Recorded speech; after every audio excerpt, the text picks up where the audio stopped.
नमस्कार साथियों, iconic nursing academy के ऑनलाइन प्लेटफॉर्म पर आप सभी का स्वागत है। शिक्षक दिवस की आप सभी को अनंत शुभकामनाएं।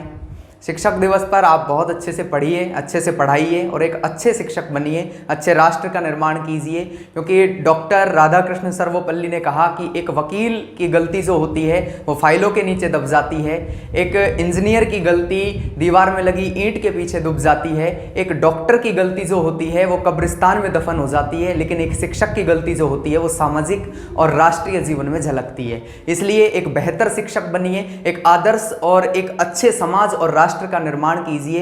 जीवन की पहली गुरु होती है माँ, इसलिए अपनी माँ का सम्मान कीजिए और अपनी माँ से कहिए कि माँ तेरे पसीने की हर एक बूंद को मोती सा चमकाऊंगा, तो सपने बड़े देखना, पूरा करके मैं दिखलाऊंगा। इसके आउट के साथ आज की क्लास को स्टार्ट करते हैं। आज का एक इंपॉर्टेंट टॉपिक अपन पढ़ने वाले हैं फार्माकोलॉजी के अंदर, जो है insulin therapy. Sir, insulin therapy का क्वेश्चन जो है आपके रिसेंट यूनिवर्सिटी एग्जाम के अंदर शॉर्ट नोट में पूछा गया था। सबसे पहले जानेंगे कि सर इंसुलिन क्या है। तो आप इंसुलिन के बारे में पढ़ते आए हो कि सर इंसुलिन जो है ये क्या है, एक एंडोक्राइन हार्मोन है। क्या है? एंडोक्राइन हार्मोन है। कहां से सीक्रेट होता है? तो सर पेनक्रियाज से सीक्रेट होता है। सर पेनक्रियाज से सीक्रेट होता है इंसुलिन। इंसुलिन जो है एंडोक्राइन हार्मोन है और इसका काम क्या होता है? सर ये ब्लड के ग्लूकोज लेवल को क्या करता है? ये ब्लड के अंदर पाए जाने वाले शुगर लेवल को रेगुलेट करता है। मतलब मेरे कहने का अर्थ ये हुआ कि सर पेनक्रियाज जो है ये एक आपकी हेट्रोक्राइन ग्लैंड है। कैसी है? हेट्रोक्राइन का मतलब हो गया सर मिक्स्ड ग्लैंड है। एंडोक्राइन भी होती है सर, और कैसी होती है? एक्सोक्राइन भी होती है। 1 से 2% भाग जो होता है वो कैसा होता है? एंडोक्राइन होता है। और एक्सोक्राइन कितना है सर? 98 से। रिमेनिंग पार्ट जो है 99% लगभग वो एक्सोक्राइन है। एंडोक्राइन पोर्शन जो होता है वो जिससे बना होता है उसे अपन बोलते हैं आइसलेट्स ऑफ लैंगरहैंस। क्या बोलते हैं? आइसलेट्स ऑफ लैंगरहैंस के नाम से अपन इन्हें जानते हैं। और सर इसके अंदर 3 सेल पाई जाती है, अल्फा, बीटा और गामा या डेल्टा के नाम से इसमें सेल पाई जाती है। बात समझ आई? कहने का अर्थ ये हुआ कि सर पेनक्रियाज 2 भागों से मिलकर बना है, एक एंडोक्राइन, एक एक्सोक्राइन। एंडोक्राइन पोर्शन जो है आइसलेट्स ऑफ लैंगरहैंस से मिलकर बना है, जिसमें 3 प्रकार की कोशिकाएं पाई जाती है। अल्फा सेल जो होती है सर इससे ग्लूकागोन हार्मोन सीक्रेट होता है। और सर बीटा सेल जो है इससे क्या सीक्रेट हो रहा है? इंसुलिन सीक्रेट होता है। दूसरा सर डेल्टा सेल जो होती है इससे सोमेटोस्टेटिन सीक्रेट होता है। दूसरी बात करें तो सर जो इसका एक्सोक्राइन पोर्शन है वो किससे बनता है? सर वो एसिनार सेल से बनता है। अरे किससे बनता है? एसिनार सेल्स से बनता है। और एसिनार सेल्स जो होती हैं इनसे पेनक्रिएटिक जूस का सीक्रेशन होता है। अब अपन एक बेसिक सिनेरियो समझ चुके हैं कि सर पेनक्रियाज जो है हेट्रोक्राइन ग्लैंड है, मिक्स ग्लैंड है। इसके एंडोक्राइन जो पोर्शन है उसकी बीटा सेल से क्या सीक्रेट हो रहा है? इंसुलिन सीक्रेट हो रहा है। दूसरा एक्सोक्राइन पोर्शन जो मेजॉरिटी ऑफ पार्ट बना रहा है पेनक्रियाज का, ये क्या है सर? ये एसिनार सेल से बना है। इसका काम है डाइजेशन में हेल्प करना। ये क्या करता है सर? डाइजेस्टिव जूस को सीक्रेट करता है। ये अपन ने समझा। नेक्स्ट बात क्या जानेंगे? सर इंसुलिन जो है बीटा सेल ऑफ पेनक्रियाज से सीक्रेट हो रहा है। सर इंसुलिन का काम क्या होता है? तो सर इंसुलिन का काम है ब्लड के ग्लूकोज लेवल को क्या करता है सर? ये रेगुलेट करता है। तो आइए जानते हैं सर इंसुलिन थेरेपी के बारे में। आपको ये जो डायग्राम है ये बता रहा है कि इंसुलिन किस प्रकार से लगाया जाता है। आप जब हॉस्पिटल सेटिंग के अंदर क्लिनिकल पोस्टिंग पे थे तो आपने कभी देखा हो तो सबक्यूटेनियस रूट से इंसुलिन का इंजेक्शन एब्डोमेन पर लगाया जाता है। आपने ऐसा देखा होगा। सर इंसुलिन क्या? तो सर इंसुलिन एंडोक्राइन हार्मोन है। सीक्रेट कहां से होता है? तो बीटा सेल से होता है सर, एंडोक्राइन पोर्शन से होता है। दूसरा बात क्या है कि सर इंसुलिन जो होता है ना ये क्या करता है सर? ब्लड में पाए जाने वाले ग्लूकोज को, भाई ब्लड में पाए जाने वाले ग्लूकोज को, बढ़ते हुए ग्लूकोज के अमाउंट को क्या करता है? बढ़ते हुए ग्लूकोज के अमाउंट को ये सर ग्लाइकोजन के अंदर क्या कर देता है? कन्वर्ट कर देता है। मतलब हुआ क्या कि सर आपके ब्लड के अंदर ग्लूकोज का लेवल बढ़ा, मीठा ज्यादा खाया आपने तो बढ़ते हुए ग्लूकोज के अमाउंट को कन्वर्ट कर दिया ग्लाइकोजन के अंदर। ये जो प्रोसेस है इसे ग्लाइकोजेनेसिस कहते हैं। होती कहां है सर? लीवर के अंदर होती है, हिपेटोसाइट सेल्स के अंदर होती है। तो सर इसका मतलब बढ़ता हुआ ग्लूकोज का अमाउंट रेगुलेट करने का काम किसने किया? इंसुलिन ने। किसने किया? इंसुलिन ने किया। तो सर इंसुलिन जो होता है ये क्या करता है? ब्लड ग्लूकोज लेवल को क्या करता है? नॉर्मल करता है। और सर ग्लूकोज के लेवल को घटा रहा है। क्या कर रहा है? घटा रहा है। बढ़ते हुए ग्लूकोज के लेवल को मेंटेन कर रहा है या ब्लड ग्लूकोज लेवल को ग्लाइकोजन में जब परिवर्तित किया तो ब्लड के अंदर ग्लूकोज का लेवल घटा, इसलिए सर इंसुलिन हार्मोन को हाइपोग्लाइसीमिक हार्मोन के नाम से भी जानते हैं। हाइपोग्लाइसीमिक का मतलब क्या हो गया, ब्लड के अंदर ग्लूकोज के लेवल को क्या करता है, कम करता है। ये बात समझ आई। दूसरा सर क्या है, अगर किसी पर्सन के अंदर इंसुलिन की कमी हो जाती है, इंसुलिन की कमी किसी पर्सन के अंदर हो गई तो पर्सन में क्या होगा, ब्लड ग्लूकोज का लेवल जो है ग्लाइकोजन में परिवर्तित नहीं हो पाएगा। सर परिवर्तित नहीं होगा तो ग्लूकोज का लेवल ब्लड में बढ़ेगा, मतलब सर पर्सन हाइपरग्लाइसीमिया में जाएगा। और इस कंडीशन को अपन क्या कहते हैं, डायबिटीज मेलाइटस के नाम से जानते हैं या मधुमेह रोग के नाम से इसे जानते हैं, जो किसकी कमी से होता है, इंसुलिन की कमी से होता है। तो सर डायबिटीज मेलाइटस हो जाता है। सर ये दो प्रकार का होता है डायबिटीज मेलाइटस। कितने प्रकार का, दो प्रकार का। एक ऐसा डायबिटीज मेलाइटस किसी पर्सन के अंदर पेनक्रियाज से इंसुलिन सीक्रेट ही नहीं हो रहा, हुआ क्या सर, दो कंडीशन है। एक क्या हुआ कि सर एक पर्सन है जिसके पेनक्रियाज की बीटा सेल से इंसुलिन बनता ही नहीं है, इंसुलिन की कमी हुई तो सर पर्सन के अंदर क्या हो गया, डायबिटीज मेलाइटस फर्स्ट हो गया। इसे इंसुलिन डिपेंडेंट डायबिटीज मेलाइटस या डीएम के नाम से भी जानते हैं। दूसरा जो है डायबिटीज मेलाइटस टाइप सेकंड, इसमें क्या होता है सर, इंसुलिन तो प्रॉपर अमाउंट में बन रहा है, मतलब सर बीटा सेल से इंसुलिन तो आ रहा है, लेकिन सर इंसुलिन के जो रिसेप्टर है सेल पे, उनसे इंसुलिन रिसेप्टर पर बाइंड नहीं हो पा रहा, ठीक ढंग से बाइंड नहीं हो पा रहा। इसका मतलब सर इंसुलिन जब बाइंड नहीं होता रिसेप्टर से तो उस वजह से जो इंसुलिन, जो डायबिटीज मेलाइटस होता है उसे अपन क्या कहेंगे, डायबिटीज मेलाइटस टाइप सेकंड के नाम से जानेंगे। तो क्या इंसुलिन जो डायबिटीज मेलाइटस टाइप सेकंड है, क्या उसमें इंसुलिन देने की जरूरत है? नहीं, उसमें इंसुलिन देने की जरूरत नहीं है, उसमें रिसेप्टर को सेंसिटाइज करने वाले एजेंट की जरूरत है, जिन्हें अपन क्या कहते हैं, इंसुलिन रिसेप्टर सेंसिटाइजर कहते हैं। वो भी अपन नेक्स्ट स्लाइड्स के अंदर डिस्कस करेंगे। तो अब तक अपन ने जाना कि सर इंसुलिन जो है एक ऐसा हार्मोन है जो ब्लड ग्लूकोज के लेवल को रेगुलेट करता है, कमी होती है तो ग्लूकोज का लेवल बढ़ता है, हाइपरग्लाइसीमिया होता है, और सर पर्सन में डायबिटीज मेलाइटस फर्स्ट अथवा इंसुलिन डिपेंडेंट डायबिटीज मेलाइटस देखने को मिलता है। ये अपन ने पढ़ा। यहां तक आपको बात समझ आई। तो नेक्स्ट अब अपन किसकी बात करेंगे, सर इंसुलिन की बात करेंगे कि सर इंसुलिन एक तो ये है बॉडी में बन रहा है, अगर पर्सन में बॉडी में नहीं बन रहा है, सर कमी है, तो बाहर से इंसुलिन लगाया जाता है, ठीक है। तो उस इंसुलिन के बारे में अपन डिस्कस करेंगे। तो सर इंसुलिन जो सबसे पहले डिस्कवर किया था वो 1921 में बेंटिंग और बेस्ट नाम के साइंटिस्ट ने इसको डिस्कवर किया था। बात समझ आई। तो बेंटिंग और बेस्ट ने किया। दूसरा सर इंसुलिन जो होता है ये किसका बना होता है, पॉलीपेप्टाइड्स का बना होता है। किसका, पॉलीपेप्टाइड्स का बना होता है। दो पॉलीपेप्टाइड चेन होती है, ऐसे समझो दो पॉलीपेप्टाइड चेन है, एक चेन है ए और दूसरी कौन सी है, बी चेन है। ए चेन जो होती है इसमें पाए जाते हैं 21 अमीनो एसिड और बी जो होते हैं इसमें पाए जाते हैं 30 अमीनो एसिड, और दोनों अमीनो एसिड्स की जो पॉलीपेप्टाइड चेन है ये डाइसल्फाइड बॉन्ड से जुड़ी होती है। किससे जुड़ी होती है, डाइसल्फाइड बॉन्ड से। तो सर जब मॉलिक्यूलर स्ट्रक्चर को अपन इंसुलिन की को देखेंगे तो अपन पाएंगे कि सर इंसुलिन जो होता है इसमें दो पॉलीपेप्टाइड चेन पाई जाती है। ए चेन जो है इसमें 21 अमीनो एसिड्स हैं और बी चेन जो है इसमें कितने हैं, 30 अमीनो एसिड्स पाए जाते हैं। दोनों जो चेन्स होती हैं डाइसल्फाइड बॉन्ड से क्या होती हैं, जुड़ी हुई होती है। और इस आणविक संरचना को, मॉलिक्यूलर स्ट्रक्चर को जिस साइंटिस्ट ने समझाया उसका नाम था फ्रेडरिक सेंगर्स। क्या नाम था, फ्रेडरिक सेंगर नाम था। तो अब अपन जान चुके हैं कि सर इंसुलिन किसका बना है, पॉलीपेप्टाइड हार्मोन है और अमीनो एसिड्स। टोटल अगर अपन से पूछे total number of amino acids containing in the insulin, insulin में कितने पाए जाते हैं, तो सर 51 अमीनो एसिड पाए जाते हैं। भैया फर्स्ट में कितने 21, सेकंड चेन में कितने 30, कितने हो गए, ये हो गए आपके 51 अमीनो एसिड। ये अपन को याद रखना है, एमसीक्यू के पॉइंट ऑफ व्यू से इंपॉर्टेंट है। दूसरा ये डायग्राम से अपन को समझना है, अगर पर्सन को क्या लगाया जाए, इंसुलिन का इंजेक्शन लगाया जाए तो इसकी मोस्ट कॉमन साइट कौन सी होती है। क्या पूछा जाए, मोस्ट कॉमन साइट कौन सी होती है, तो क्या बोलोगे, एब्डोमेन होती है। कहां लगाते हैं सर, एब्डोमेन पर लगाते हैं। और सर ये जो नोवेल है इसके राउंड में लगाते हैं, आसपास के क्षेत्र में लगाओगे सर सबक्यूटेनियस लगाया जाता है। ये अपन को याद रखना है। सर एब्डोमेन पर ही क्यों लगा रहे हैं, मोस्ट प्रीफर्ड साइट जो होती है एब्डोमेन होती है। इसकी वजह ये है कि सर इस साइट से इंसुलिन का एब्जॉर्प्शन जो होता है वो कैसा होता है, मोस्ट रिलायबल होता है। सबसे अच्छा एब्जॉर्प्शन जो होता है एब्डोमिनल रीजन से होता है, इसलिए यहां पर ये इंसुलिन लगाया जाता है। ये इसकी सिरिंज यहां दर्शाई गई है।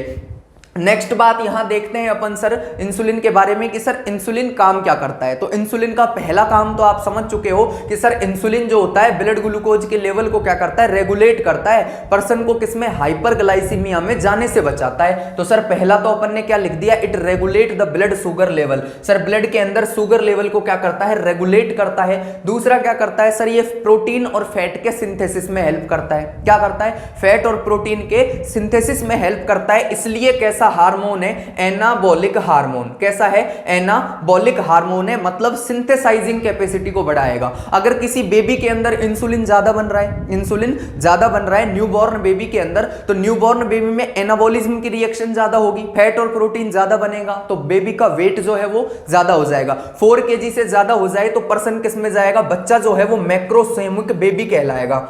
क्या कहलाएगा, मैक्रोसोमिक बेबी। उसका वेट जो है वो 4 किलोग्राम से कैसा हो जाएगा, ज्यादा हो जाएगा। इंसुलिन की अधिकता, जब अपन एक डिजीज पढ़ेंगे जो लास्ट लेक्चर के अंदर फिरोज सर ने पढ़ाई है आपको, इन्फेंट ऑफ डायबिटिक मदर, उसके अंदर उन्होंने बताया कि सर मैक्रोसोमिक बेबी की होने की वजह क्या है कि इंसुलिन का ओवर प्रोडक्शन होता है।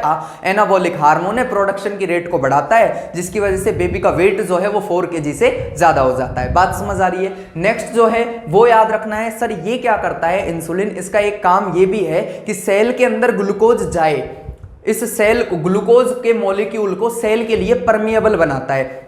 कहने का अर्थ क्या हुआ सर, ये आपकी एक सेल है, इस सेल पर यहां रिसेप्टर पाए जा रहे हैं, किसके, इंसुलिन के। सर इंसुलिन आएगा, इस रिसेप्टर से बाइंड हो जाएगा, और जब इंसुलिन इस रिसेप्टर से बाइंड होता है तो इसमें चैनल पाए जाते हैं, ग्लूट-टी चैनल। क्या पाए जाते हैं, ग्लूकोज के ट्रांसफर के लिए चैनल पाए जाते हैं। वो कैसे हो जाते हैं, ओपन हो जाते हैं, और ग्लूकोज का मॉलिक्यूल जो है वो सेल के अंदर चला जाता है और इसकी मेटाबॉलिक डिमांड को पूरी करता है। अब मान लो तो अपन ने क्या कहा कि सर ये क्या हुआ कि इंसुलिन जो है ये क्या करता है सर, परमिएबल बनाता है, पारगम्य बनाता है, किसके, सेल मेम्ब्रेन के, किसको सर, ग्लूकोज के मॉलिक्यूल को। अब अगर किसी पर्सन के अंदर इंसुलिन की कमी हुई है, क्या हुई है, इंसुलिन की डिफिशियंसी है, तो क्या ग्लूट-टी चैनल खुल पाएगा, नहीं खुल पाएगा। इंसुलिन जब ग्लूट-टी चैनल ओपन नहीं होंगे तो ग्लूकोज अंदर नहीं जा पाएगा। ग्लूकोज जब सेल के अंदर नहीं जा पाएगा तो सेल की मेटाबॉलिक डिमांड के लिए ग्लूकोज तो मिल ही नहीं रहा, तो सर पाए जाने वाले फैट को क्या करेगी सर, तोड़ेगी सेल। तो फैट का इनकम्प्लीट ऑक्सीडेशन होगा, और फैट के इनकम्प्लीट ऑक्सीडेशन के कीटोन बॉडी बनती है, और कीटोन बॉडी नेचर में एसिडिक होती है, जो कंडीशन लीड करती है डायबिटिक कीटोएसिडोसिस या डायबिटिक कोमा करती है। बात समझ आई। कहने का अर्थ ये हुआ कि सर इंसुलिन जब सेल के रिसेप्टर के साथ बाइंड हुआ तो ग्लूट-टी चैनल ओपन हुए थे। जब ग्लूट-टी चैनल ओपन हुए तो ग्लूकोज का मॉलिक्यूल अंदर जा रहा था, इंसुलिन नहीं था, रिसेप्टर से बाइंड नहीं हुआ, तो ग्लूट-टी चैनल नहीं खुले तो फैट का क्या हो गया, इनकम्प्लीट ऑक्सीडेशन हो गया एज ए अल्टरनेट मॉलिक्यूल। तो फिर क्या हुआ सर, फैट के इनकम्प्लीट ऑक्सीडेशन से, अपूर्ण ऑक्सीकरण से कीटोन बॉडी बनी, और सब सर कीटोन बॉडी बनी तो उसने क्या करवा दिया, डायबिटिक कीटोएसिडोसिस, या क्या करवा देती है सर, ये डायबिटिक कोमा कॉज करती है। बात समझ आई। इस प्रकार से डिजीज होती है। दूसरा सर क्या करता है सर, इंसुलिन का एक काम ये भी है,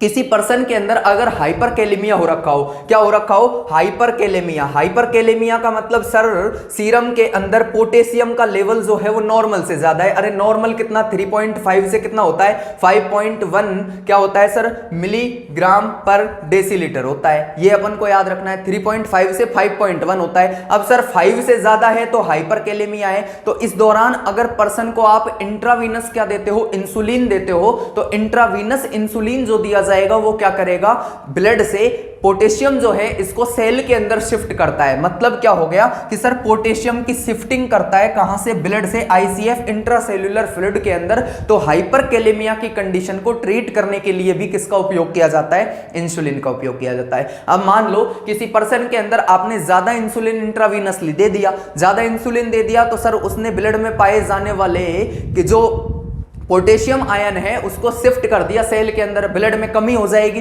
तो सर इसका एक साइड इफेक्ट ये भी रहेगा कि सर ये क्या कॉज कर सकता है, हाइपोकैलेमिया कॉज कर सकता है, अगर किस में दिया जाए, ओवरडोज में दिया जाए। बात समझ आई। तो फंक्शन में पहली चीज आपने पढ़ी कि सर जो इंसुलिन है ब्लड ग्लूकोज के लेवल को रेगुलेट करता है, ग्लूकोज को ग्लाइकोजन में परिवर्तित करता है, हिपेटोसाइट कोशिकाओं में करता है। दूसरा काम क्या किया सर, इसने फैट और आपका किसका सिंथेसिस करता है, प्रोटीन का सिंथेसाइज करता है। क्या एनाबॉलिक हार्मोन है, अगर बेबी में ज्यादा सीक्रेट हो रहा है तो बेबी कैसा हो जाएगा, मैक्रोसोमिक हो जाएगा। बात समझ आई। दूसरा अपना क्या है सर, ये क्या करता है, सेल के लिए ग्लूकोज के मॉलिक्यूल को परमिएबल बनाता है, उसकी मेटाबॉलिक डिमांड को कंप्लीट करता है। अगर सर मान लो इंसुलिन नहीं मिला सेल को, इंसुलिन नहीं मिला तो सर ग्लूटाटी चैनल ओपन नहीं हुए तो सर फैट के मॉलिक्यूल का क्या हुआ, इनकम्प्लीट ऑक्सीडेशन कंडीशन कौन सी हो गई सर, कीटोन बॉडी प्रोडक्शन हुआ और डायबिटिक कीटो एसिडोसिस अथवा डायबिटिक कोमा में पेशेंट चला गया। एक काम क्या था सर, बढ़ते हुए कैलियम का मतलब पोटेशियम आयन जो है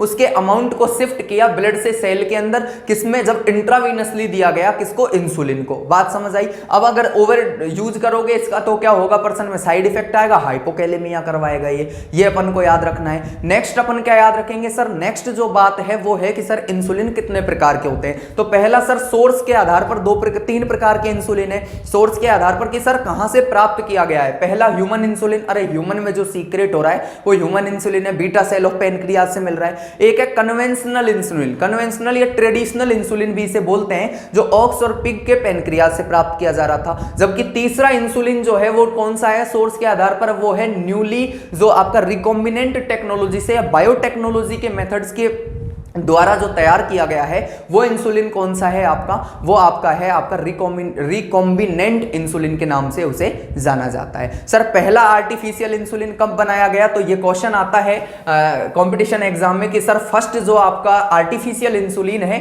उसको किसने रेडी किया था, कब किया था, तो 1983 के अंदर किया था।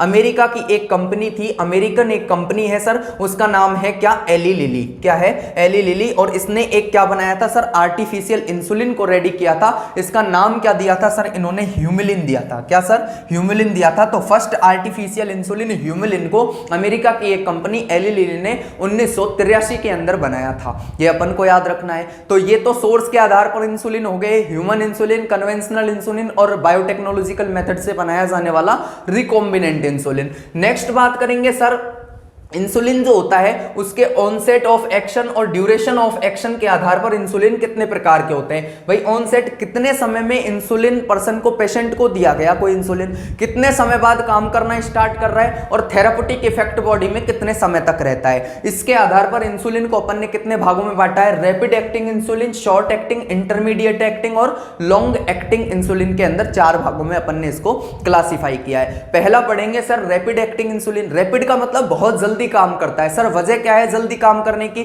सर मोनोमर फॉर्म में पाया जाता है। किस फॉर्म में, मोनोमर, सिंपलेस्ट फॉर्म में पाया जाता है। आप जैसे ही पर्सन को दोगे सीधा क्या करेगा, थेरापेटिक इफेक्ट को एक्सर्ट करने लगेगा, इसलिए क्या बोलते हैं, रैपिड एक्टिंग इंसुलिन बोलते हैं। दूसरा सर लिस्प्रो और एस्पार्ट, इसके क्या है, एग्जांपल है। कितने समय में काम करता है सर, 20 से 30 मिनट में ऑनसेट ऑफ एक्शन है। ड्यूरेशन, कब तक इसका इफेक्ट बना रहता है बॉडी में, तो 3 से 5 घंटे। सर इसका उपयोग कब करोगे पर्सन में, सर एक पर्सन ऐसा है जिसने खाना खाया, अरे खाना खाया तो खाने में कार्बोहाइड्रेट था, शुगर था, और खाना खाने के बाद पर्सन में हाइपरग्लाइसीमिया हो गया। इसे क्या कहोगे, पोस्ट प्रेंडियल हाइपरग्लाइसीमिया के नाम से जानोगे। तो पोस्ट प्रेंडियल हाइपरग्लाइसीमिया को इमीडिएट मेंटेन करने के लिए, मैनेज करने के लिए कौन सा दोगे, रैपिड एक्टिंग, जो कैसे काम करे, इंस्टेंटली काम करे, तुरंत काम करे। तुरंत क्यों काम करता है सर, मोनोमर फॉर्म में होता है। तो लिख दो सर, रैपिड एक्टिंग जो इंसुलिन होते हैं ये पोस्ट प्रेंडियल हाइपरग्लाइसीमिया को क्या करते हैं, मैनेज करने के लिए दिए जाते हैं। हाइपरग्लाइसीमिया को मैनेज करने के लिए दिए जाते हैं। लिस्प्रो और एस्पार्ट इसके क्या हैं, एग्जांपल हैं। दूसरा याद रखो शॉर्ट एक्टिंग इंसुलिन, इसमें कौन सा आता है, रेगुलर इंसुलिन और सेमिलेंटे इंसुलिन। सर इसे अपन ने क्या कहा, इसे अपन कह रहे हैं short acting. Short acting duration 5 से 8 घंटे तक काम करता है, ऑनसेट 3 से 60 मिनट के अंदर ये अपने थेरेपेटिक इफेक्ट को बॉडी में एक्सर्ट करने लगता है। दूसरा इंटरमीडिएट एक्टिंग, सर एनपीएच और लेंटे, ये जो इंसुलिन है ये इंटरमीडिएट एक्टिंग है। सर इनका ऑनसेट ऑफ एक्शन क्या है, सर 1 से 2 घंटे में काम करना स्टार्ट करता है, और सर जो थेरापेटिक इफेक्ट है वो 20 से 24 घंटे तक पेशेंट की बॉडी में बना रहता है। लास्ट जो है सर वो है लॉन्ग एक्टिंग इंसुलिन, इसमें लेंटस, ग्लार्जिन और डेटमीर है। ये जो है इनका ऑनसेट ऑफ एक्शन 1 से 4 घंटे में ये पर्सन में काम करना स्टार्ट करते हैं। थेरापेटिक इफेक्ट जो है सर इसका वो 20 से 24 घंटे तक बना रहता है। दूसरा अल्ट्रा लॉन्ग एक्टिंग है सर, ये जो होता है अल्ट्रा लेंटे के नाम से आता है, अल्ट्रा लॉन्ग एक्टिंग। और सर ये जो है 6 घंटे के अंदर तो ये काम करना स्टार्ट करेगा पर्सन की बॉडी के अंदर। और सर इसका ड्यूरेशन जो है वो 20 से 36 घंटे तक बना रहता है। मतलब सर इस क्लासिफिकेशन में अपन ने देखा कि इंसुलिन कितने समय में तो पर्सन की बॉडी के अंदर काम करना स्टार्ट करता है, कब तक उसका प्रभाव शरीर में बना रहता है, उस आधार पर अपन ने इंसुलिन को बांटा। इसमें से इंपॉर्टेंट बात एक तो ये है कि सर ये पोस्ट प्रेंडियल हाइपरग्लाइसीमिया को ट्रीट करने के लिए कौन सा देंगे, तो सर रैपिड एक्टिंग देंगे। रीजन क्या है, इंस्टेंटली काम करना चाहिए, खाना खाने के बाद जो ग्लूकोज का लेवल बढ़ा है उसको मैनेज करना है। लिस्प्रो एस्पार्ट दे दो सर पर्सन को, बात समझ आ गई। दूसरा अपन को एक ये पूछा जाता है कि सर इनमें से कौन सा इंसुलिन है जिसको इंट्रावीनस रूट से दिया जा सकता है। अरे सभी इंसुलिन सबक्यूटेनियस रूट से दिए जाते हैं, इंट्रावीनस कौन सा दिया जाता है, तो याद रख लेना ओनली रेगुलर इंसुलिन जो है इसे अपन कैसे दे सकते हैं, इंट्रावीनस दे सकते हैं। किन कंडीशन में इंट्रावीनस यूज किया जाता है, तो एक तो डायबिटिक कीटोएसिडोसिस इमरजेंसी की कंडीशन है। दूसरा किस में करोगे, सर पर्सन में क्या हो गया, हाइपरकैलेमिया, क्या हो गया, हाइपरकैलेमिया, इसको ट्रीट करने के लिए कैसे दोगे सर पर्सन को इंट्रावीनस इंसुलिन थेरेपी आप दोगे। तो सर इंसुलिन देने की वजह क्या थी, कितने प्रकार का इंसुलिन होता है, कैसे बॉडी में काम करता है, ये अपन ने जाना। सर इंसुलिन ऐसे तो काम करता है, लेकिन सर इंसुलिन के कुछ साइड इफेक्ट भी है। इंसुलिन क्या कर रहा थे, हाइपोग्लाइसीमिक क्या है, एजेंट है, हाइपोग्लाइसीमिक हार्मोन है, ब्लड ग्लूकोज के लेवल को कम करता है क्योंकि ग्लाइकोजन में कन्वर्ट कर देता है। तो सर इसका मोस्ट कॉमन साइड इफेक्ट जो रहेगा वो क्या रहेगा, हाइपोग्लाइसीमिया। यहां से एक क्वेश्चन नॉर सेट में पूछा जाता है हाइपोग्लाइसीमिया से कि भैया पर्सन को क्या कर दो, आपका नर्सिंग प्रायर रोल जो है, नर्सिंग इंपॉर्टेंट रोल जो है आपका वो ये है कि सर पर्सन को इंसुलिन थेरेपी देने से पहले समझाओ कि आपको क्या हो सकता है, हाइपोग्लाइसीमिया। सर पेशेंट को कैसे पता चलेगा उसको हाइपोग्लाइसीमिया है, तो सर पर्सन से कहो कि सर अगर आपको इंसुलिन थेरेपी देने के बाद चक्कर आने लगे, ट्रिमर्स आने लगे, पाल्पिटेशन हो या स्वेटिंग हो, क्या क्या बोला मैंने, सर मैंने बोला एक तो स्वेटिंग हो सकती है, स्वेटिंग हो सकती है, दूसरा सर ट्रिमर्स हो सकते हैं पर्सन को, पाल्पिटेशन हो सकता है सर, या पर्सन को क्या आ सकते हैं सर, चक्कर, वर्टिगो हो सकता है पर्सन में। ठीक है, अगर ऐसे सिम्टम पर्सन के अंदर आने लगे तो पर्सन समझेगा कि वो किस में गया, हाइपोग्लाइसीमिया में। मैनेज करने के लिए क्या करेगा, या तो सर जूस पास में रखे या फिर बिस्किट रखे या कोई भी क्या रखे, शुगर मटेरियल रखे जिसे क्या करे, तुरंत खा ले, जिससे कंडीशन जो है हाइपोग्लाइसीमिया के सीवियर स्टेज में नहीं जाएगी, क्योंकि ये घातक कंडीशन है, पर्सन की इसमें क्या जा सकती है, जान जा सकती है। तो ये यहां आपका क्या है, इंपॉर्टेंट नर्सिंग रोल है। दूसरा क्या याद रखोगे सर, जहां जिस साइट पे आप इंसुलिन लगा रहे हो उस साइट पे ईचिंग होती है, रेडनेस हो जाती है, लोकल एलर्जिक रिएक्शन देखने को मिलती है। और अगर आप एक साइट पे क्या लगा रहे हो, इंसुलिन का इंजेक्शन लगा रहे हो सबक्यूटेनियसली, तो सबक्यूटेनियस फैट जो होती है सर उसका ब्रेकडाउन होने लगता है, लाइपोडिस्ट्रोफी होती है। इसलिए पेशेंट को एजुकेट करना है कि सर जो इंसुलिन का इंजेक्शन जब लगवाए तो क्या करे, साइट को रोटेट कर ले, क्या कर ले, साइट को चेंज करवाते हुए उसको क्या लेनी है, इंसुलिन थेरेपी लेनी है। दूसरा सर स्किन का कलर जो होता है वो कैसा हो जाता है, फेड हो जाता है, ये अपन को याद रखना है। नेक्स्ट एक पॉइंट यहां से इंपॉर्टेंट है वो याद रखना है, अगर पर्सन रेगुलर इंसुलिन थेरेपी पर है, किस पर है, रेगुलर इंसुलिन थेरेपी। और रेगुलर के बारे में मैंने कही कि सर शॉर्ट एक्टिंग है, इंट्रावीनसली दिया जाता है। अगर सर इसका उपयोग आप हाइपरकैलेमिया को ट्रीट करने के लिए ले रहे हो, क्योंकि ये क्या करवाता है, पोटेशियम की शिफ्टिंग करवाता है, बात समझ आ रही है। तो सर मान लो ओवर यूज किया तो पोटेशियम का ज्यादा अमाउंट सेल में चला गया तो ब्लड में घट गया, तो सर इसका एक साइड इफेक्ट क्या हो जाता है, हाइपोकैलेमिया। तो एक साइड इफेक्ट क्या होगा, hypokalemia. Most common side effect कौन सा है, हाइपोग्लाइसीमिया। ग्लूकोज के लेवल को ब्लड में क्या कर देता है, कम कर देता है। पर्सन में जो सिम्टम्स आएंगे वो उसको पहले बता देने हैं आपको, और फिर क्या करना है सर, इसका क्या कैसे मैनेज करोगे। ग्लूकोज की टेबलेट वगैरह पर्सन ले सकता है, बिस्किट खा सकता है, या शुगर कंटेनिंग जो भी डाइट है वो पर्सन अपने साथ रखे। ये अपन को याद रखना है। Sir route of administration, sir किस किस रूट से देते हो, तो सर दो रूट में इतने देर से बता रहा हूं, एक तो सबक्यूटेनियस रूट से दोगे। सबक्यूटेनियस रूट के लिए मोस्ट प्रीफर्ड साइट क्या है सर, एब्डोमेन है। एब्डोमेन क्यों है सर, क्योंकि सबसे अच्छा एब्जॉर्प्शन होता है। दूसरा सर क्या है, इंट्रावीनस है, और केवल ओनली जो रेगुलर इंसुलिन है उसे ही अपन कैसा दे सकते हैं, इंट्रावीनस दे सकते हैं। दूसरा प्रीफर्ड साइट मैंने आपको बता दिया।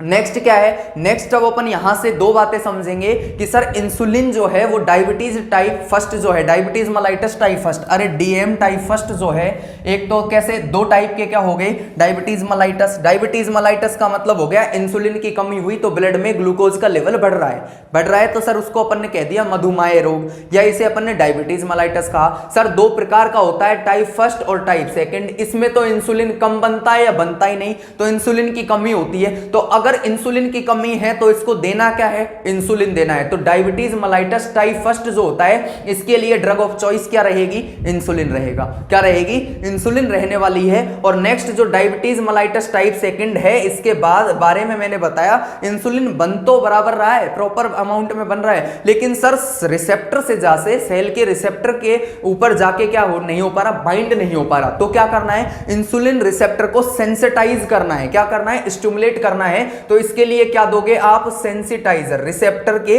सेंसिटाइजर ड्रग अपन को पर्सन को देनी है। ड्रग का नाम क्या है, मेटफॉर्मिन है। क्वेश्चन पूछा जाता है कि सर मेटफॉर्मिन जो है वो कौन सी ड्रग है, तो याद रख लेना इंसुलिन सेंसिटाइजर है, रिसेप्टर को सेंसिटाइज करती है। और किसमें ड्रग ऑफ चॉइस है, तो याद रख लेना डायबिटीज मेलाइटस टाइप सेकंड के अंदर ड्रग ऑफ चॉइस है। यूनिवर्सिटी एग्जाम के अंदर एक बार मेटफॉर्मिन का क्वेश्चन भी शॉर्ट नोट के अंदर पूछा गया था।